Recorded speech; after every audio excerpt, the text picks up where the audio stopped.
Hey, what's up? Michael Cherokee here, your preventive specialist. Today, we're going to be talking about back pain. Also provide you some tips on how to get rid of it, how to avoid going under surgery, and actually shine more light on one of the number one causes for your back pain. Stick around.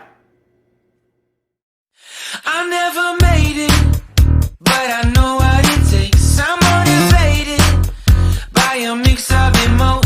Got my statement, and I'm reading it slow so I can understand it fully. Appreciate my standing, go out of this world and right on time. Oh, never in my life have I seen the sky light up like this.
All right, thanks for sticking around. I appreciate it. Okay, so back pain.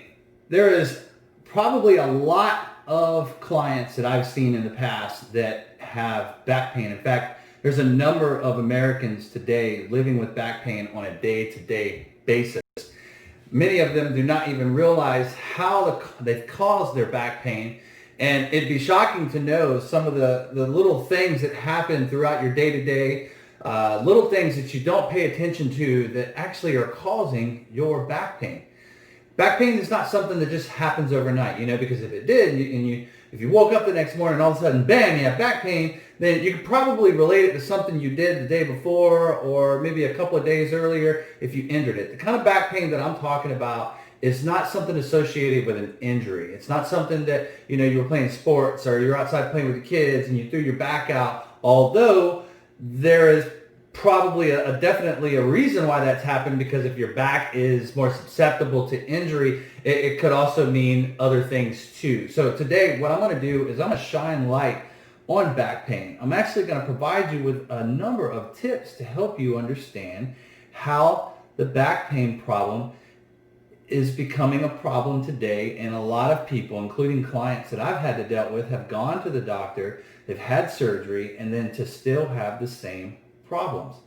All right, so what I'm going to do, I'm going to shine light on the number one reason, and I'm just going to spout this out. Ready? Number one reason for your back pain. You. Many of you don't realize that, for example, sleeping in your bed. Your bed is used 1/3 of your life. I mean, we sleep 1/3 of our life. Many of you have beds that you've had way too long or you haven't really put money into. It is so important that you put money into your bed. And I mean, I'm not just talking about, just a brand new mattress, something that you get at the store. A lot of times people will buy that and then they'll go out there and buy some memory foam and they'll put it on top of the bed or some bed covers. But what I'm actually saying is that you really need to set aside money, and I mean periodically, to invest in a good bed. Something that actually has good quality, something that will support your bed. Think about when you wake up in the morning. Is your back pain worse in the morning and then it progressively gets better throughout the day? Maybe at the end of the day it's not as bad. Okay? Chances are your problem is your bed. Okay? Some of the questions that I ask clients during their sessions, their consultations, is if they have back pain, when do they have it? Is it early in the morning? Is it during the middle of the day only? Or is it at the end of the day? All three of these are signs. 9 times out of 10, most of the time, it is in the morning, and it is simply due to your bed. It does not happen overnight. It progressively gets worse. Sometimes it just starts with some tightness.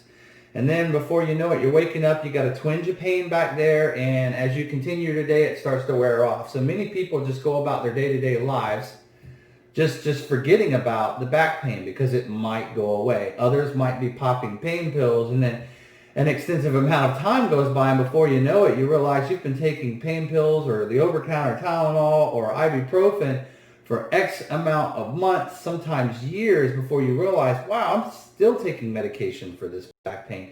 So then you make an appointment to go see the doctor, and the doctor is telling you, oh yeah, we can get some x-rays. Let me refer you to a specialist. So they refer you to an orthopedic, and that's or a spine doctor, and that's that's what the course of action is. And the referral process keeps going until they get the x-rays and they determine what is going on, because at this point, yeah, you probably got a serious problem, something that would definitely qualify for surgery. And that is what doctors do. They are hired to perform surgeries, especially a surgeon, an orthopedic surgeon or a spinal doctor. This is what they do, okay? But they treat a pre-existing problem. Their job is not to prevent it. It's to treat an existing problem. Now listen, I'm not a doctor. I'm not saying that I'm a doctor. I have nothing against doctors. Doctors have a place in this world. We do need them. What I'm trying to tell you, that as a preventive specialist, I can help you understand how you might be causing your back pain and not even realize it. Other back pain would also be associated with pain that you find in the middle of your back, okay? Most likely, if you have pain in the middle of your back, it is from your posture. If you're sitting down at a desk all day, your slumped shoulders, or even sitting down at a table, you don't find yourself erect, chest is up. When you're talking to people, you're standing or at work or you're working, be aware of your posture, okay? Honestly, if you pay attention to that, if you're having problems in the middle of your back, towards the upper part of your back, it definitely will help you to start focusing on your posture, okay? A lot of times, back pain also comes from your neck. Many of you don't realize how many pillows you're supposed to sleep with, or you should be replacing your pillows periodically. Pillows aren't that much. I mean, unless you invest in one of those contour pillows, and them things are expensive. But I mean, if you do that, it's supposed to help provide support, but eventually, just like any other pillow, it's going to wear out. You have to update your pillows, okay, periodically. Those of you that think they have to sleep with 3 and 4 pillows, or you sleep sitting up, chances are you've been dealing with back pain for a while and you're sitting up because it's the only way that you can get comfortable. But why modify the way that you sleep? Figure out what the problem is. Those of you who have inexpensive beds, or the two of you, if you have a partner in the bed with you, are causing a bowing in the middle of the bed, pay attention to when your back pain is. If it's in the morning, if it's in the evening. If it's in the evening, chances are it might be occupational. You might be doing something throughout your day, or even in your workouts, that are causing your back pain. That could be from poor form. Any exercise, you can do that. It could be when you're working chest. It could be when you're working legs. It could be when you're working back, obviously. Those of you who put off sit-ups, that put off abdominal exercises, core strength not only comes from the back, but it also comes from the front. Those of you who have bad backs, think of the last time that you did sit-ups. Okay, start conditioning your abs. But number one reason you're ignoring the signs. Slow down, stop, pay attention to when the back pain is. Figure out when it is hurting you. If it's in the morning and it levels out throughout the day, it is definitely your bed. Invest in a bed. Make sure that the bed can accommodate not only you, but your partner as well. Invest money into it. If you can't do that right now, yes, you can start off with some type of memory foam, something that can go on top of the mattress with that type of cushion for the mattress to help build a little bit more support, but it's not a permanent fix. It's temporary. The other thing that you should be aware of is stretching. Okay, here I'm going to show you some stretching techniques in this next video that you can implement. And these are some of the most underworked stretching techniques that you can do for your back. Okay, pay attention. Here you go.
Okay, so other reason, weight gain.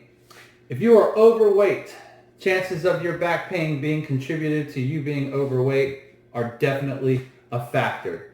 If you are overweight and you need to lose weight, lose the weight now. And I promise you, your back will be better.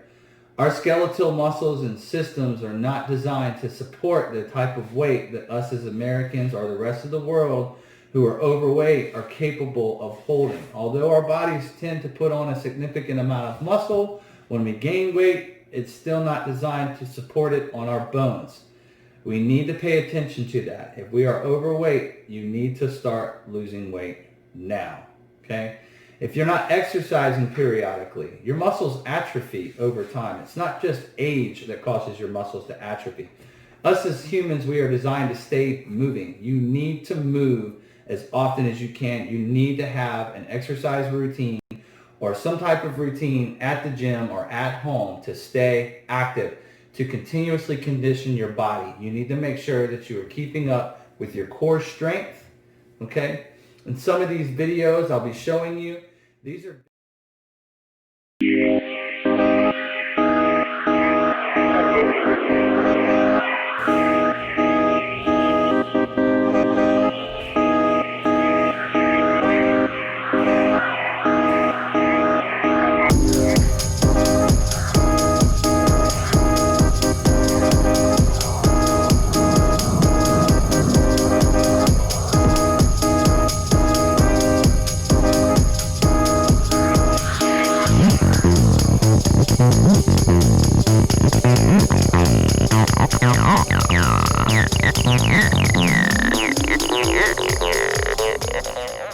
contract your abs when you're doing normal everyday stuff around the house.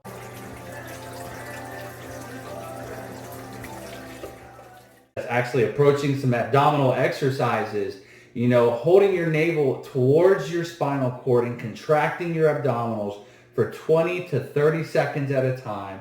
Do this for 3 sets, 20 to 30 seconds, at about 3 times a day. If your back pain is really bad, you need to start doing it more frequently. Bending over and touching your toes in a standing position. That is not for your back. In fact, it can cause more problems. That is a hamstring stretch.